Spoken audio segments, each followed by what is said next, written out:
Hello viewers, this is Mahfuz from Railtech master. আমি আজকে আপনাদেরকে যেই ব্যাপারটা জানাবো সেটা হচ্ছে যে ডাচ বাংলার যে রকেট, আমরা যে ডাচ বাংলা মোবাইল ব্যাংকিং বলে যেটাকে জানি, যেটার নতুন নাম রকেট করা হয়েছে, সেটা ট্রানজিশন লিমিট এবং ফিস এবং তারা যে তিনটা প্রোডাক্ট বের করেছে তাদের প্রোডাক্টগুলোর আর সিস্টেমগুলো এবং কি কি তা আমি আজকে জানাবো। সো অ্যাট ফার্স্ট আমরা দেখব যে চার্জগুলো, যে অ্যাকচুয়ালি আমরা ডাচ বাংলার যে মোবাইল ব্যাংকিংটা ইউজ করি সেটা চার্জ কিভাবে কেমন কাটে। সো এক নাম্বার হচ্ছিল যারা প্রি রেজিস্ট্রেশন কাস্টমার, এটা হলো সেলফলি আপনি প্রি রেজিস্ট্রেশন করতে পারবেন। প্রি রেজিস্ট্রেশন করার জন্য আপনাকে *322# ডায়াল করলেই আপনি এক নাম্বার অপশন সেভ ক্লিক করে দেন হচ্ছে হলো, আপনি যদি পাসওয়ার্ড দেন তাহলে আপনার রেজিস্ট্রেশন হয়ে যাবে। তখন আপনার আর ছবি, আইডি কার্ড এগুলো জমা দিলে পরবর্তীতে আপনার অন্য কোনো প্রোডাক্টে ট্রান্সফার হতে পারবেন, বাট ছবি, আইডি কার্ড দেওয়ার আগে আপনি এটাই অ্যাকাউন্ট ক্রিয়েট করতে পারবেন। ঠিক আছে। দেন হচ্ছিল নন কেওয়াইসি, মানে আপনার কেওয়াইসি এখনো জমা পড়েনি কিন্তু আপনি এজেন্ট দ্বারা রেজিস্ট্রেশন করেছেন ওইটা। আর আরেকটা হচ্ছিল এটিএম ফ্রি প্রোডাক্ট। আপনি এটিএম ফ্রি প্রোডাক্টের কিনা বা ক্যাশ ইন ফ্রি প্রোডাক্ট কিনা, এই দুইটা জিনিস আপনাকে জানতে হবে। সেটা জানার জন্য *322# থেকে আপনি মাই অ্যাকাউন্টে যাবেন। মাই অ্যাকাউন্ট থেকে আপনার হচ্ছে অ্যাকাউন্ট নাম্বার ওইখানে সিলেক্ট করে পাসওয়ার্ড দিলে আপনি জানতে পারবেন যে আপনি আসলে কোন অ্যাকাউন্টের আন্ডারে আছেন, মানে কোন প্রোডাক্টের আন্ডারে আছেন। তাদের কিন্তু আপনার ডাচ বাংলা অ্যাকাউন্ট, মানে যে রকেট অ্যাকাউন্ট, সেটা কিন্তু ওপেন করলেই যে আপনি কোন প্রোডাক্টের আন্ডারে আছেন সেটা কিন্তু জানতে হবে। কিন্তু সবগুলো সেম না, প্রত্যেকটা প্রোডাক্টেরই সিস্টেম এবং ফ্যাসিলিটিস আলাদা। সো আপনার তো দেখাচ্ছি সেখানে হচ্ছে যে যদি আপনি ATM free product and cash in free product, এই দুইটা প্রোডাক্টই আসলে মূলত ইউজ করা হয় নর্মালি। তো ATM free cash in product যদি আপনি ক্যাশ ইন করেন এজেন্টের কাছ থেকে, মানে আপনি হচ্ছিল ডাচ বাংলার কোনো এটিএম, সরি ফাস্ট ট্র্যাক, বা আপনার হচ্ছে ডাচ বাংলার মনোনীত কোনো ব্রাঞ্চ থেকে যদি আপনি টাকা না দেন, আপনি বাইরে থেকে যে এজেন্ট থাকে, যেমন বিকাশ বা এই ধরনের ফাইন্যান্সিয়াল সার্ভিস যারা প্রোভাইড করে, তাদের কাছ থেকে যদি আপনি ক্যাশ ইন করেন মানে টাকা নেন, তাহলে আপনার প্রতি শতে 9 পয়সা করে কাটবে। ঠিক আছে। আপনি প্রতি শতে নয় 9 পয়সা করে কাটবে, তার মানে হচ্ছিল আপনি হাজারে কাটবে 9 টাকা। আর ক্যাশ ইন ফ্রি প্রোডাক্টে আপনি টাকা নেবেন, কোনো চার্জ কাটবে না। আপনি যদি ব্যাংকের ব্রাঞ্চ থেকে করেন, তারপরে বা আপনার ওই যে ডাচ বাংলার যে মনোনীত ব্রাঞ্চগুলো আছে আদার্স, সেগুলো থেকে যদি আপনি ক্যাশ ইন করেন মানে আপনার মোবাইলে বা রকেটে টাকা নেন, তাহলে আপনার সার্ভিস চার্জ হিসাবে এটিএম ফ্রি প্রোডাক্টের জন্য কাটবে হচ্ছিল 10 টাকা। আর আদার্স যেই ক্যাশ ইন ফ্রি প্রোডাক্ট সেটার জন্য চার্জ কাটবে হলো 0 টাকা। এবার আসি, এখন আমরা যদি ক্যাশ আউট করতে চাই, ধরুন আমি টাকা তুলতে চাচ্ছি, তাহলে ক্যাশ আউট করতে আমরা যদি চাই তাহলে হচ্ছে হলো এটিএম ফ্রি প্রোডাক্টের ক্ষেত্রে যদি আপনি এজেন্ট থেকে ক্যাশ আউট করেন, মানে আপনি যদি এজেন্ট থেকে বলতে হচ্ছে দোকান থেকে বা ওই ধরনের এজেন্ট থেকে যদি ক্যাশ আউট করেন, তাহলে আপনাকে আবার চার্জ দিতে হবে হচ্ছে হলো 9 টাকা হাজারে, আর 90 পয়সা হলো শতে। এভাবে করে আপনার চার্জ কাটবে।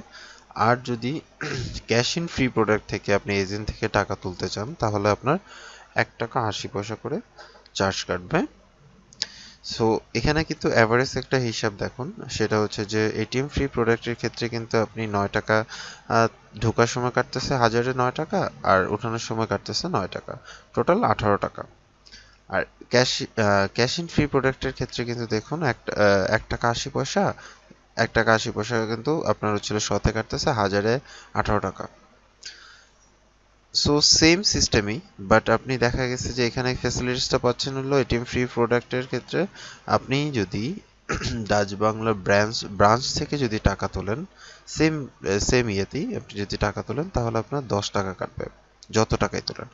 আপনার লিমিট হচ্ছে হলো 1 টাকা থেকে, আর সরি 10 টাকা থেকে আপনার হচ্ছে হলো কত, সরি 20 টাকা থেকে আপনার হচ্ছে হলো 25,000 টাকা পর্যন্ত তুললে আপনার অনলি 10 টাকা কাটবে। তো এটাতে কিন্তু একটা অপশন থেকে যায় আমাদের, আমরা আসলে চাইলে এটা খুব সহজে টাকা তুলতে পারি উইদাউট চার্জ দিয়ে, মানে জাস্ট 10 টাকা খরচ করে। কিন্তু ক্যাশ ইন ফ্রি প্রোডাক্টের ক্ষেত্রে কিন্তু আপনাকে যেভাবেই হোক না কেন আপনাকে কিন্তু চার্জ করবেই। আর ক্যাশ ইন ফ্রি প্রোডাক্ট থেকে যদি আপনি ব্রাঞ্চ থেকে টাকা তোলেন তাহলে 90 পয়সা। এখানে আপনি কিন্তু 90 পয়সা দিয়ে বেঁচে যাচ্ছেন, বাট আপনার দুইটাই দুই ফ্যাসিলিটিস, বাট আমার মনে হয় এটিএম ফ্রিটাই হচ্ছিল বেটার। আচ্ছা, এটিএম থেকে যদি আপনি টাকা তোলেন, এখানে যদি এটিএম থেকে টাকা তোলেন তাহলে আপনার হচ্ছিল 0 টাকা, 1 টাকাও কাটবে না। আপনি যদি ক্যাশ ইন এই যে এটিএম ফ্রি প্রোডাক্ট থেকে এটিএম থেকে টাকা তুললে 1 টাকাও কাটবে না। কিন্তু আপনি যদি ক্যাশ ইন ফ্রি প্রোডাক্ট থেকে টাকা তোলেন এটিএম থেকেই, কিন্তু আপনাকে 90 পয়সা করে কাটবে। পি টু পি মানে পার্সোনাল টু পার্সন, মানে আপনার হচ্ছে হলো আপনি যদি একজন আরেকজনকে পেমেন্ট করেন বা সেন্ড মানি করেন, যেটাকে বলি আমরা পি টু পি। যদি আপনি সেম প্রোডাক্টে করেন, মানে এটিএম ফ্রি প্রোডাক্টে, তার প্রোডাক্টটা কি এটা জেনে নিতে হবে। যদি এটিএম ফ্রি প্রোডাক্ট হয় তাকে যদি আপনি এটা সেন্ড করেন তাহলে আপনার কোনো চার্জ কাটবে না, আপনার কাছেও কাটবে না, তার কাছেও কাটবে না, টাকাটা অটোমেটিক চলে যাবে, কোনো চার্জ কাটবে না। কিন্তু আপনি যদি পিটিপির ক্ষেত্রে যদি উইদিন প্রোডাক্ট আপনি ক্যাশ ইন প্রোডাক্ট থেকে ক্যাশ ইন প্রোডাক্টে ট্রান্সফার করেন তাহলে আপনার হচ্ছে হলো কোনো চার্জ কাটবে না। কিন্তু আপনি যদি ক্যাশ ইন প্রোডাক্ট থেকে এটিএম ফ্রি প্রোডাক্টে টাকা ট্রান্সফার করেন তাহলে কিন্তু এখানে সেই 90 পয়সা করে কাটবে। আর এটিএম ফ্রি প্রোডাক্ট থেকে যে কোনো প্রোডাক্টেই টাকা পাঠান না কেন কোনো চার্জ কাটবে না, কিন্তু মনে রেখেন এখানে কিন্তু এই চার্জটা কাটবে। দেন হচ্ছে হলো সিবিএস এবং এমবিএস ট্রান্সফার। এটা আসলে হচ্ছে হলো আপনার আপনার যে মোবাইল ব্যাংকিং যে অপশনটা আছে এটার সাথে যদি আপনার ব্যাংকের যদি ডাচ বাংলার কোনো ব্যাংকের সাথে আপনার যদি লিঙ্ক করা থাকে, লিঙ্ক বলে এটাকে, লিঙ্ক করে নিতে হবে অফিস থেকে। লিঙ্ক কিভাবে করে সেটা আমি পরে জানাবো, যদি আপনারা জানতে চান তাহলে আমাকে কমেন্টস করুন, আমি এটা আপনাদের পরে কোনো টিউটোরিয়ালে বলে দিব। আপনি যদি ব্যাংক থেকে লিঙ্ক করেন তাহলে হচ্ছে হলো আপনার ট্রান্সফারের ক্ষেত্রে আপনি যদি সেটা আনেন, মানে ব্যাংক থেকে যদি আপনার মোবাইল ব্যাংকিং আনেন 1 পয়সাও কাটবে না, 0 টাকা এবং 0 টাকা, দুটোটার ক্ষেত্রেই 0 টাকা, কোনো টাকা কাটবে না। কিন্তু আপনি যদি এটিএম ফ্রি প্রোডাক্ট থেকেই আবার ব্যাংকে ট্রান্সফার করেন বা কোনো কার্ডে, যেমন নেক্সাস কার্ড, হ্যান্ড কার্ড, অনেক ডাচ বাংলা যদি কোনো কার্ডে আপনি টাকা ট্রান্সফার করেন তখন সেক্ষেত্রে কিন্তু 90 পয়সা করে চার্জ করবে দুইটার ক্ষেত্রেই। আপনি ব্যালেন্স যদি রিচার্জ করেন এখান থেকে, আপনি ব্যালেন্স রিচার্জ করলে কোনো চার্জ কাটবে না। আপনার ব্যালেন্স ইনকোয়ারির ক্ষেত্রে মানে ব্যালেন্স চেক করার ক্ষেত্রেও কোনো চার্জ কাটবে না। যদি আপনি স্টেটমেন্ট চেক করেন, ছোট মিনি স্টেটমেন্ট, তাহলে আপনাকে চার্জ কাটবে 3 টাকা। আর এটার ক্ষেত্রেও 3 টাকা, দুইটার ক্ষেত্রেই 3 টাকা। বিল পে, আমরা আসলে বিভিন্ন ধরনের বিল পে বলতে হচ্ছে হলো মার্চেন্ট বিল পে থাকে, বিভিন্ন ধরনের বিল থাকে। যদি আপনি ডাচ বাংলা ব্যাংকের মাধ্যমে এই বিলটা দিয়ে থাকেন তাহলে সর্বনিম্ন 2 টাকা থেকে আপনার হচ্ছে হলো 20 টাকা পর্যন্ত চার্জ হয়। আর নয়তোবা উপরে যদি হয় অনেক বেশি অ্যামাউন্ট হয় তাহলে হচ্ছে হলো আপনার 1% হারে কেটে নেওয়া হয়। সেম দুইটা প্রোডাক্টের ক্ষেত্রেই সেম। মার্চেন্ট পেমেন্ট হচ্ছে হলো আপনি যখন কেনাকাটা করলেন বা কিছু মার্চেন্ট অ্যাকাউন্ট থাকে সেগুলোর মধ্যে যদি আপনি পেমেন্ট করেন তাহলে 1% করে চার্জ কাটবে দুইটাতেই। এটা কিন্তু মার্চেন্ট পেমেন্টটা কিন্তু এটা কিন্তু ওই যারা মার্চেন্ট অ্যাকাউন্ট আছে তাদের ক্ষেত্রে কিন্তু, হ্যাঁ, টাকাটা উঠানোর ক্ষেত্রে। কিন্তু আপনি যদি কাস্টমার হন, যেমন হচ্ছে কেনাকাটা করলেন আপনি সেটা পেমেন্ট করলেন, আপনার ক্ষেত্রে কোনো চার্জ কাটবে না, দুইটা প্রোডাক্টের ক্ষেত্রে কোনো চার্জ কাটবে না। আর হচ্ছে হলো B to B payable salary, যদি স্যালারি হয়, না সরি সেন্ডার, সেন্ডার যদি হয়, সেন্ডার সেন্ডার রিসিভার, এখানে হচ্ছে হলো এই যে বি টু বি যদি সেন্ডার হয় তাহলে হচ্ছে হলো আপনার এত পার্সেন্ট কাটবে অ্যামাউন্ট, এখানে এত পার্সেন্ট হচ্ছে হলো 0.20 to 45% কাটবে এই চার্জটা। আর হচ্ছে হলো এই দেখুন এখানে স্যালারিটা, এই স্যালারি এগুলোর ক্ষেত্রে কোনো চার্জ কাটবে না যদি স্যালারি ইনপুট হয় বা ইয়ে হয়, এই আর কি। সো এটা হচ্ছে হলো আমাদের যে রাজবাংলা রকেটের যে আপনার হচ্ছে হলো লিস্ট বা চার্জের যে লিস্ট, এটার মধ্যে সীমাবদ্ধতা। সো এর মাধ্যমে আপনি আপনার ইয়েটা জানতে পারবেন। দেন হচ্ছিল আমরা ছিল ট্রানজিশন লিমিট, আমাদের কিন্তু একটা লিমিটেশন আছে। আপনি যেটাই করুন না কেন আপনার কিন্তু একটা লিমিটেশন আছে যে আপনি কতটুকু পর্যন্ত কি করতে পারবেন। সো এই ট্রানজেকশন লিমিটটা হচ্ছে হলো আমি বলে দিই, cash in free, cash in in agent, agent থেকে যদি আপনি ক্যাশ ইন করেন মানে আপনি টাকা নেন, তাহলে আপনি প্রতিদিন সর্বোচ্চ 15,000 টাকা নিতে পারবেন। ধরেন হচ্ছিল আপনার কাছে কেউ 5,000 টাকা পাঠাইলো একদিনের মধ্যে, আর আপনি 10,000 টাকা নিতে পারবেন। কেউ যদি আপনাকে 10,005 টাকাও পাঠায়, আপনি কিন্তু আসবে না, কারণ টোটাল 15,000 টাকা আপনি সর্বোচ্চ এই মোবাইল ব্যাংকিংয়ে নিতে পারবেন। এবার আসি, আপনি প্রতি ট্রানজেকশনে মিনিমাম 20 টাকা আপনাকে ট্রানজেকশন করতে হবে, মানে ক্যাশ ইন যদি নেন এজেন্ট থেকে, যে কোনো এজেন্ট থেকে যদি আপনি টাকা নেন মিনিমাম 20 টাকা নিতে হবে, এবং ম্যাক্সিমাম আপনি ওই যে 15,000 টাকা নিতে পারবেন ডেইলি, এবং সর্বোচ্চ 2টা ট্রানজেকশন করতে পারবেন। 2টা ট্রানজেকশন বলতে হচ্ছিল আপনি ধরেন আজকে 5,000 টাকা নিলেন, আবার 5,000 নিলেন, আবার যদি 5,000 নিতে চান তাহলে আজকে দিনের জন্য, একদিনের জন্য সেটা আর আপনার হবে না, মানে আপনি নিতে পারবেন না। আর মান্থলি আপনি এই একটা অ্যাকাউন্টের মধ্যে, আপনার পার্সোনাল যে অ্যাকাউন্টটা বলে রকেটের, সেটার মধ্যে আপনি সর্বোচ্চ এজেন্ট থেকে নিতে পারবেন 1,00,000 টাকা, এবং সর্বোচ্চ ট্রানজাকশন করতে পারবেন 20টা, মানে ক্যাশ ইন, মানে আপনি নিতে পারবেন 20 বার, সর্বোচ্চ নিতে পারবেন 20 বার, নিতে পারবেন 1,00,000 টাকা, আর ডেইলি হিসাবে 15,000 টাকা করে এজেন্ট থেকে নিতে পারবেন। এবার আসুন ব্রাঞ্চের ক্ষেত্রে, আমরা যদি ব্রাঞ্চের হিসাব করি, ক্যাশ ইন যদি আপনি ব্রাঞ্চ থেকে করেন এনি অ্যামাউন্ট, আপনি যত টাকা চান আপনি করতে পারবেন, এটা কোনো লিমিটেশন দেয়নি, আপনি যে কোনো অ্যামাউন্টের আপনি টাকা নিতে পারবেন। সর্বনিম্ন হচ্ছিল আপনি 20 টাকা করতে হবে, আর সর্বোচ্চ আপনি যে কোনো অ্যামাউন্টের টাকা আপনি জমা দিতে পারবেন ব্রাঞ্চ থেকে আপনার মোবাইল ব্যাংকিং অ্যাকাউন্টে, এবং ডেইলি আপনি সর্বোচ্চ 5 বার টাকা জমা দিতে পারবেন। মানে আপনি যতবারই টাকা জমা দেন, 500 করে যদি আপনি টাকা জমা দেন 5 বার দিতে পারবেন ব্রাঞ্চ থেকে, ডাচ বাংলার যে কোনো ব্রাঞ্চ থেকে, এবং এনি অ্যামাউন্ট হচ্ছে হলো আপনার মান্থলি আপনি যত টাকা রাখতে চান পারবেন, এটার কোনো সমস্যা নেই, কিন্তু সর্বোচ্চ 20 বার টাকা রাখতে পারবেন আপনি ব্রাঞ্চ থেকে, ঠিক আছে। আর দেন হচ্ছে হলো ক্যাশ আউট যদি করেন এজেন্ট থেকে, ক্যাশ আউট যদি এজেন্ট থেকে করেন, মানে আপনি টাকা যদি উঠান এজেন্টের মাধ্যমে, তাহলে আপনি সর্বোচ্চ একদিনে তুলতে পারবেন 10,000 টাকা, সর্বনিম্ন তুলতে পারবেন একদিনে 20 টাকা, এবং সর্বোচ্চ লিমিট আপনার একদিনে হচ্ছে হলো 1,000 টাকা, সরি 10,000 টাকা। আর ডেইলি ট্রানজেকশন সীমা এখানে 2 বারই, আপনি চাইলে 500 2 বার উঠায় ফেললে আর ওই দিন কিন্তু আর টাকা তুলতে পারবেন না, 10,000 লিমিট হলেও টাকা তুলতে পারবেন না।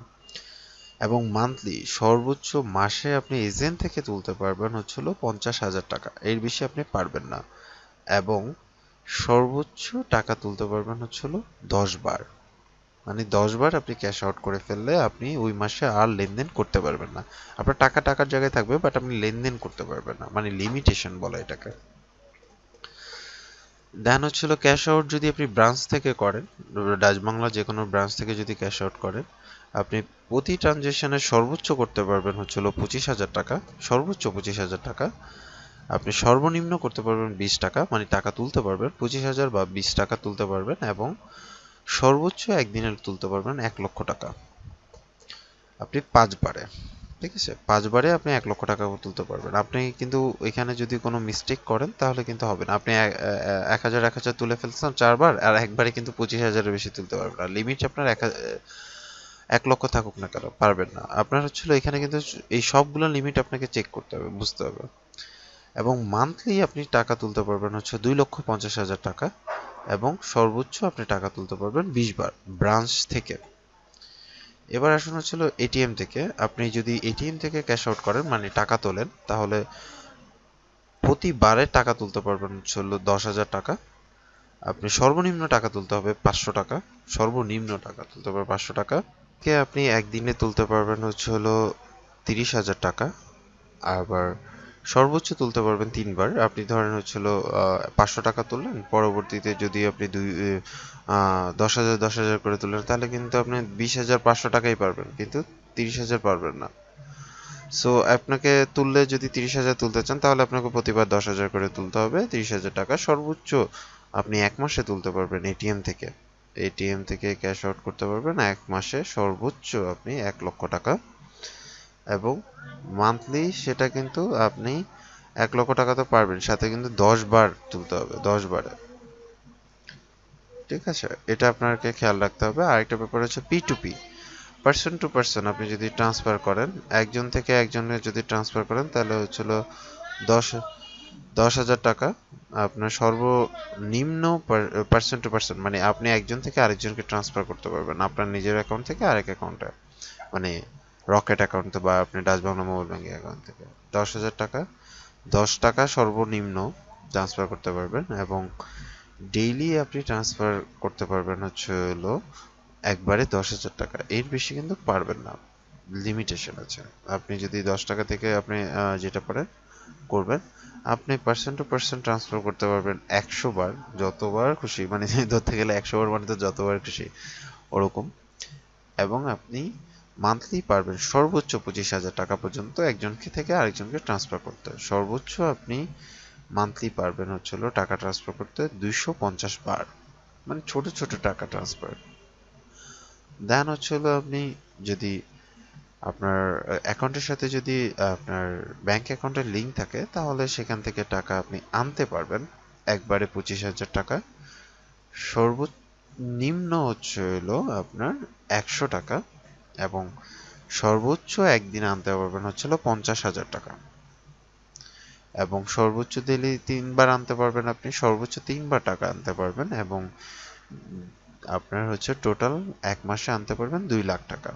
এবং সর্বোচ্চ কাউন্টেড কাজ করতে পারবেন আপনি 30 বার আনতে পারবেন।